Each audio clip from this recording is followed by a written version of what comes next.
ಹಾಗಾದರೆ ಅಮೇರಿಕ ಮಾಡ್ಕೊತಾ ಇರೋ ಲಾಭ ಏನು ಈ ಯುದ್ಧದಲ್ಲಿ?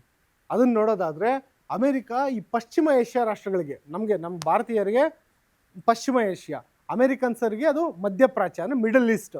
ಆ ಮಿಡಲ್ ಈಸ್ಟ್ ರಾಷ್ಟ್ರಗಳಿಗೆ ಭಾರಿ ಪ್ರಮಾಣದ ಶಸ್ತ್ರಾಸ್ತ್ರವನ್ನು ಅಮೇರಿಕ ಮಾರಾಟ ಮಾಡ್ತಾ ಇದೆ. ಏನಕ್ಕೆ ಮಾರಾಟ ಮಾಡ್ತಿದೆ ಅಂದರೆ, ಯಾವಾಗ ಇರಾನ್ನಿಂದ ದೊಡ್ಡ ಮಟ್ಟದ ಕ್ಷಿಪಣಿ ದಾಳಿಗಳು ನಡೀತು, ಯಾವಾಗ ಡ್ರೋನ್ ದಾಳಿಗಳು ನಡೀತು, ಆಗ ಈ ಕೊಲ್ಲಿ ರಾಷ್ಟ್ರಗಳೇನಿದ್ದಾವೆ, ಕುವೈತಿಂದ ಹಿಡಿದು Bahrain, Qatar, Saudi Arabia, UAE ಎಲ್ಲ ದೇಶಗಳಿಗೂ ಕೂಡ ಇದೀಗ ತಮ್ಮನ್ನು ತಾವು ರಕ್ಷಣೆ ಮಾಡ್ಕೊಳ್ಳೋಕ್ಕೆ ವಾಯು ರಕ್ಷಣಾ ವ್ಯವಸ್ಥೆ ಬೇಕಾಗಿದೆ. ಹಂಗಾಗಿ ಗಲ್ಫ್ ರಾಷ್ಟ್ರಗಳಿಗೆ ಅತ್ಯಾಧುನಿಕ ಒಂದು ರಕ್ಷಣಾ ಉಪಕರಣಗಳನ್ನು ಅಮೇರಿಕ ಮಾರಾಟ ಮಾಡ್ತಿದೆ. ಮತ್ತು ಈ ಹಿಂದೆ ಮಾರಾಟ ಮಾಡ್ತಿತ್ತಲ್ಲ ಅಮೇರಿಕ, ಅದಕ್ಕಿಂತ 4 ಪಟ್ಟು ಏರಿಕೆ ಕಂಡು ಬಂದಿದೆ ಯುದ್ಧದ ಕಾರಣದಿಂದಾಗಿ. ಜೊತೆಗೆ ಈ ಯುದ್ಧನ ಅಮೇರಿಕ ಶುರು ಮಾಡಿರ್ಬೋದು, ಇಸ್ರೇಲ್ ಶುರು ಮಾಡಿರ್ಬೋದು, ಆದರೆ ದಾಳಿ ಮಾಡ್ತಿರೋದು ಕೊಲ್ಲಿ ರಾಷ್ಟ್ರಗಳ ಮೇಲೆ. ಹಾಗಂತ ಹೇಳ್ಬಿಟ್ಟು ಕೊಲ್ಲಿ ರಾಷ್ಟ್ರಗಳು ಪ್ರತಿದಾಳಿ ಮಾಡೋದಕ್ಕೆ ಹೆಂಗೆ ಕ್ಷಿಪಣಿಗಳು ಪ್ರಯೋಗ ಮಾಡ್ತಿದೆಯಲ್ಲ, ಅದನ್ನು ಅಮೇರಿಕ ಕೊಡ್ತಿಲ್ಲ, ಆಯಾ ರಾಷ್ಟ್ರಗಳೇ ಖರೀದಿ ಮಾಡಬೇಕು. ಯಾಕೆಂದರೆ ಅದು ಆಯಾ ರಾಷ್ಟ್ರಗಳ ರಕ್ಷಣೆಯ ಜವಾಬ್ದಾರಿ. ಹಾಗಾಗಿ ಆ ರಾಷ್ಟ್ರಗಳಿಗೆ ಸುಮಾರು ಇದುವರೆಗೂ $16.5 ಬಿಲಿಯನ್ ಮೌಲ್ಯದ ರಕ್ಷಣಾ ಉಪಕರಣಗಳನ್ನು ಅಮೇರಿಕ ಇದುವರೆಗೂ ಮಾರಾಟ ಮಾಡಿದೆ. ಅಂದರೆ ಯುದ್ಧ ಆರಂಭ ಆಗಿ 37ನೇ ದಿನ ಇವತ್ತು. ಇಷ್ಟು ದಿನದಲ್ಲಿ ಇಷ್ಟು ದೊಡ್ಡ ಮಟ್ಟದ ಒಂದು ಮಾರಾಟ ಡೀಲ್ಗಳಾಗಿದ್ದಾವೆ. ಎಷ್ಟು ಮಟ್ಟಿಗೆ ಅಂದರೆ, ಯಾವುದೇ ಒಂದು ರಾಷ್ಟ್ರಕ್ಕೆ ಈ ರೀತಿಯಾದಂಥ ದೊಡ್ಡ ಮಟ್ಟದ ರಫ್ತು ಮಾಡಬೇಕು ಅಂದರೆ ಅಮೇರಿಕಾದ ಸಂಸತ್ತು, ಅದನ್ನು ಅಮೇರಿಕ ಕಾಂಗ್ರೆಸ್ ಅಂತ ಕರೀತಾರೆ, ಅಮೇರಿಕ ಸೆನೆಟ್ ಮತ್ತು ಕಾಂಗ್ರೆಸ್, ಆ ಸಂಸತ್ತಿನ ಒಂದು ಅನುಮತಿಯನ್ನೇ ಇಲ್ದಲೆ ಇದೊಂದು ದೊಡ್ಡ ಮಟ್ಟದ ಡೀಲ್ಗೆ ಟ್ರಂಪ್ ಏಕಪಕ್ಷೀಯವಾಗಿ, ಅಂದರೆ ಬೈಪಾಸಿಂಗ್ ಕಾಂಗ್ರೆಸ್, ಈ ಬೈಪಾಸಿಂಗ್ ಅಲ್ಲಿನ ಪಾರ್ಲಿಮೆಂಟ್ ಮಾಡಿ ಡೊನಾಲ್ಡ್ ಟ್ರಂಪ್ ಓಕೆ ಮಾಡಿದ್ದಾರೆ. ಮತ್ತು UAE ಜೊತೆ ಈ ಒಟ್ಟು $19.5 ಬಿಲಿಯನ್ ಏನಿದೆ ಹಣ, ಈ $19.5 ಬಿಲಿಯನ್ ಪೈಕಿ UAE ದೇಶ ಏನಿದೆ, ಯುನೈಟೆಡ್ ಅರಬ್ ಎಮಿರೇಟ್ಸ್, ಆ UAE ದೇಶದ ಜೊತೆಗೇನೆ $8.4 ಬಿಲಿಯನ್ ಮೌಲ್ಯದ ಒಪ್ಪಂದನ ಅಮೆರಿಕ ಮಾಡ್ಕೊಂಡಿದೆ. ಈಗಾಗಲೇ ಬಹುತೇಕ ಉಪಕರಣಗಳು ಒಂದೊಂದೇ ರವಾನೆ ಆಗ್ತಾ ಇದೆ ಆ ದೇಶಗಳಿಗೆ. ಇನ್ನು ಕುವೈತ್ ದೇಶದ ಜೊತೆ $8 ಬಿಲಿಯನ್ ಒಪ್ಪಂದ ಮಾಡ್ಕೊಂಡಿದೆ. ಜೋರ್ಡಾನ್ ಜೊತೆಗೆ $70 ಮಿಲಿಯನ್ ಒಪ್ಪಂದ ಮಾಡ್ಕೊಂಡಿದೆ. ಏನು ಒಪ್ಪಂದ? ಈ ಒಪ್ಪಂದದ ಅಡಿಯಲ್ಲಿ ಏನೇನೆಲ್ಲ ಉಪಕರಣಗಳು, ಏನೇನೆಲ್ಲ ಶಸ್ತ್ರಾಸ್ತ್ರಗಳನ್ನು ರವಾನೆ ಮಾಡಲಾಗ್ತಿದೆ ಅಂತ ನೋಡೋದಾದರೆ, ಅತ್ಯಾಧುನಿಕ ಕ್ಷಿಪಣಿ ರಕ್ಷಣಾ ವ್ಯವಸ್ಥೆ, ಏನೊಂದು ಇರಾನ್ನ ಡ್ರೋನ್ ಇರ್ಬೋದು, ಇರಾನ್ನ ಕ್ಷಿಪಣಿಗಳಿರ್ಬೋದು, ಅದರ ದಾಳಿಯನ್ನು ತಡೆದುಕೊಳ್ಳೋದಕ್ಕೆ ಬೇಕಾದಂಥ ಕ್ಷಿಪಣಿ ರಕ್ಷಣಾ ವ್ಯವಸ್ಥೆ, ಮತ್ತು ರಾಡಾರ್ ತಂತ್ರಜ್ಞಾನ. ಏನಕ್ಕೆ ಅಂದರೆ, ಆ ಕ್ಷಿಪಣಿಗಳು ಮತ್ತು ಡ್ರೋನ್ಗಳು ಬರ್ತಿದೆ ಅಂತ ಹೇಳೋದು ರಾಡಾರು, ಅದೇ ಕಣ್ಣು ಮತ್ತು ಕಿವಿ. ಆ ಕಣ್ಣು ಮತ್ತು ಕಿವಿಗಳನ್ನು ಅಮೆರಿಕಾದಿಂದ ಆಮದು ಮಾಡ್ಕೊಂಡಿದ್ದಾವೆ ಈ ದೇಶಗಳು. ಜೊತೆಗೆ ಡ್ರೋನ್ ನಿರೋಧಕ ತಂತ್ರಜ್ಞಾನ ಕೂಡ ಸೇಲ್ ಆಗ್ತಿದೆ. ಇಲ್ಲಿ ನೋಡಿ, ಸೇಲ್ ಅನ್ನೋ ಪದ ಬಳಸಬೇಕಾಗಿ ಬಂದಿದೆ ಯುದ್ಧದ ಮಧ್ಯದಲ್ಲಿ. ಯುದ್ಧ ಕೂಡ ಅಮೇರಿಕಾಗೆ ಬಿಸ್ನೆಸ್. ಹಂಗಾಗಿ ಈ ಬಿಸ್ನೆಸ್ನ ಅಮೇರಿಕ ತುಂಬ ಚೆನ್ನಾಗಿ ಮಾಡ್ತಾ ಇದೆ. ಟ್ರಂಪ್ ಮೊದಲೇ ಡೀಲ್ ಮಾಡೋದ್ರಲ್ಲಿ, ಮತ್ತು ಅವರೊಬ್ಬ ಬೇಸಿಕಲಿ ಬಿಸ್ನೆಸ್ ಮನ್ ಅಲ್ಲ, ಹಂಗಾಗಿ ಈ ಡೀಲ್ಗಳನ್ನ ತುಂಬ ಚೆನ್ನಾಗಿ ಮಾಡ್ತಿದ್ದಾರೆ. ಡ್ರೋನ್ ನಿರೋಧಕ ತಂತ್ರಜ್ಞಾನನೂ ಕೊಡ್ತಾ ಇದ್ದಾರೆ. ಈಗಾಗಲೇ ಥಾಡ್ ಅನ್ನೋದು ಏನಿದೆ, terminal high altitude area defence system ಏನಿದೆ, ಇದನ್ನು UAE ದೇಶಕ್ಕೆ ಸೇಲ್ ಮಾಡಲಾಗಿದೆ. ಆಗಿ ನೋಡಿದ್ರೆ ಇದೇ ಥಾಡ್ ವ್ಯವಸ್ಥೆ ಮತ್ತು ಅದರ ಒಂದು ರಾಡಾರ್ ಸಿಸ್ಟಮ್ನ ಇಸ್ರೇಲ್ ಪುಡಿಗಟ್ಟಿತ್ತು. ಆದರೂ ಕೂಡ ಮತ್ತೆ ಯಾಕೆ ಥಾಡೇ ತೊಗೊತಿದ್ದಾರೆ ಅಂದರೆ, ಅದಕ್ಕಿಂತ ಅತ್ಯಾಧುನಿಕ ಆಗಿರೋಂಥ ಯಾವುದೂ ಇಲ್ಲ. ಹಂಗಾಗಿ ಅನಿವಾರ್ಯವಾಗಿ ಥಾಡ್ ತೊಗೊತಾ ಇದ್ದಾರೆ.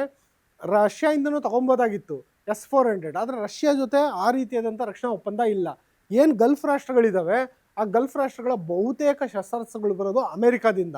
ಒಂದು ವೇಳೆ ರಷ್ಯಾದಿಂದ ತೊಗೊಂಬರ್ಬೇಕು ಅಂದರೆ ಅದನ್ನು ತೊಗೊಂಬರೋದಕ್ಕೆ ಮೊದಲಿಗೆ ಪ್ರಸ್ತಾಪ ಇಡಬೇಕು, ಅದರ ಒಂದು ಲೆಕ್ಕಾಚಾರ ಚೌಕಾಸಿ ನಡಿಬೇಕು.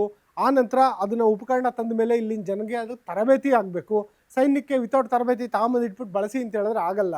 ಅದೆಲ್ಲ ತುಂಬ ಟೈಮ್ ಹಿಡಿಯುವಂಥದ್ದು. ಆದರೆ ತಾಡ್ನ ಈಗಾಗಲೇ ಬಳಸಿದ್ರು, ಹಂಗಾಗಿ ಅದೇ ಒಂದು ತಾಡ್ ಉಪಕರಣ ಮತ್ತೆ ಬರ್ತಾ ಇದೆ.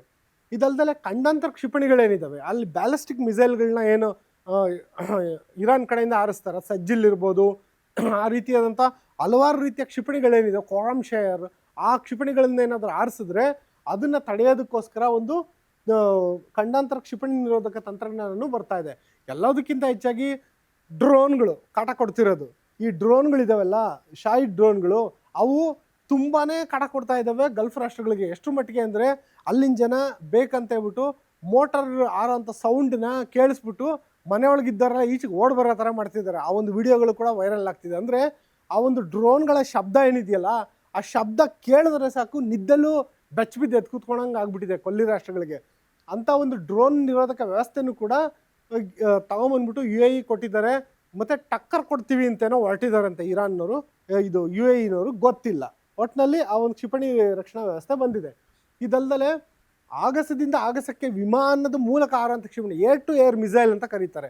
ಆ ಏರ್ ಟು ಏರ್ ಮಿಸೈಲ್ಗಳನ್ನೂ ಕೂಡ ರವಾನೆ ಮಾಡಲಾಗ್ತಿದೆ. ಜೊತೆಗೆ ಈ ಒಂದು ಥಾಡ್ ಇರ್ಬೋದು, ಪೇಟ್ರಿಯಾಟಿಕ್ ಇರ್ಬೋದು, ಆ ರೀತಿಯಾದಂಥ ಮಿಸೈಲ್ಗಳೇನಿದ್ದಾವೆ ಅದು ಅತ್ಯಂತ ದುಬಾರಿ ವೆಚ್ಚದ ಮಿಸೈಲ್ಗಳು, ಅದನ್ನು ತಗೊಂಡ್ಬರ್ತಾ ಇದ್ದಾವೆ. ಆಮೇಲೆ ಏನೊಂದು ಈ ದೇಶಗಳ ಬಳಿ F-16 ಯುದ್ಧ ವಿಮಾನ ಇತ್ತಲ್ಲ, ಅದನ್ನು ಇನ್ನಷ್ಟು ಆಧುನೀಕರಣ ಮಾಡೋದಕ್ಕೂ ಕೂಡ ಮುಂದಾಗಿದ್ದಾರೆ. ಅದನ್ನು ಸ್ಟೆಲ್ತ್ ಮಾಡಬೇಕು. ಜೊತೆಗೆ ಅದನ್ನು 4.5 ಜನ್ರೇಷನ್ ಇರೋವಂಥದ್ದನ್ನ 5th ಜನ್ರೇಷನ್ಗೆ ಅಪ್ಗ್ರೇಡ್ ಮಾಡಬೇಕು. ಆ ಥರ ಕೆಲಸಗಳು ಕೂಡ ನಡೀತಾ ಇದ್ದಾವೆ.